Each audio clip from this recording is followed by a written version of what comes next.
அஸ்ஸலாமு அலைக்கும் வரஹ்மத்துல்லாஹி வபரகாத்துஹு. கண்ணியத்திற்குரிய நல்லோர்களே, தமிழ்நாட்டிலே ஒருவர் கோடிகளை சம்பாதித்து கோடிகளில் புரண்டு என்னென்னமோ செஞ்சு அவர் இப்போ என்ன செய்கிறாருன்னு சொன்னாக்கா, புதிதாக அரசியலில் குதித்து நான் முதலமைச்சராக போகிறேன் அப்படிங்கிற மாதிரி வீரவசனங்கள் எல்லாம் பேசிக்கொண்டு இளைஞர்களினுடைய மனதை கெடுத்து வருகிறார் என்று தான் சொல்ல வேண்டும்.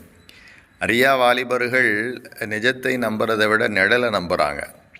நாம் ஒருவனை தலைவனாக ஏற்று பின்பற்றி போகிறோமே, அவனுக்கு அரசியல் அனுபவம் இருக்குதா, அவன் சினிமா துறையிலேருந்து வந்திருக்கிறானே, அவன் கோடி கோடியாக சம்பாதிச்சானே, மக்களுக்கு ஏதாவது இதுவரைக்கும் செஞ்சுருக்கிறானா, பாதிக்கப்பட்டவர்களுக்கு உதவி செய்திருக்கிறானா, பாதிக்கப்பட்டவர்களுக்கு ஆறுதல் கூறியிருக்கிறானா என்றால் எதுவுமே இல்லை.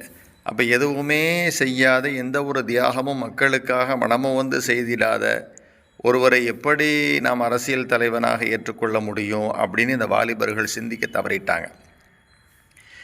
வாலிபர்களுக்கு என்னன்னு சொன்னால், சினிமா திரையில் வருகிற அந்த காட்சிகளை உண்மையாக நம்பிக்கொண்டு ஏதோ ஒரு குருட்டு நம்பிக்கையில், குருட்டு பிரியத்தின் அடிப்படையில் அவன் பின்னால் கூட்டமாக செல்லுகிற ஒரு காட்சியை நாம் பார்க்கிறோம். தயவு செய்து வாலிபர்களே, உங்களுடைய நேரத்தை காலத்தை வீணாக்கிடாதீர்கள். வருகிற 23ஆம் தேதி மதச்சார்பற்ற கூட்டணிக்கு வாக்களியுங்கள். உங்களுடைய எதிர்காலத்தை வளப்படுத்துங்கள். எந்த ஒரு அனுபவமும் இல்லாத, எந்த ஒரு தியாகமும் இல்லாத, பிறர் எழுதி கொடுப்பதை மட்டுமே மனப்பாடம் செய்து பேசுகிற ஒருவருக்கு பின்னால் நீங்கள் செல்வது உங்களுடைய எதிர்கால வாழ்வை பாதிக்கும். அதனால் வருகிற 23ஆம் தேதி மதச்சார்பற்ற கூட்டணிக்கு வாக்களியுங்கள். மதவாதிகளை புறந்தள்ளுங்கள். ஒவ்வொருவரும் ஒவ்வொரு மதத்தை பின்பற்றி வாழ இந்த நாட்டிலே சுதந்திரம் உண்டு இல்லையா? நான் இஸ்லாமிய மார்க்கத்தை பின்பற்றுகிறேன், எனவே இஸ்லாமிய அடையாளத்தோடு பேசுகிறேன் என்றால் இது எனக்கு சிறந்ததாக தெரிகிறது, நான் எடுத்துக்கொண்டேன். மதவாதம்னா என்ன அர்த்தம்?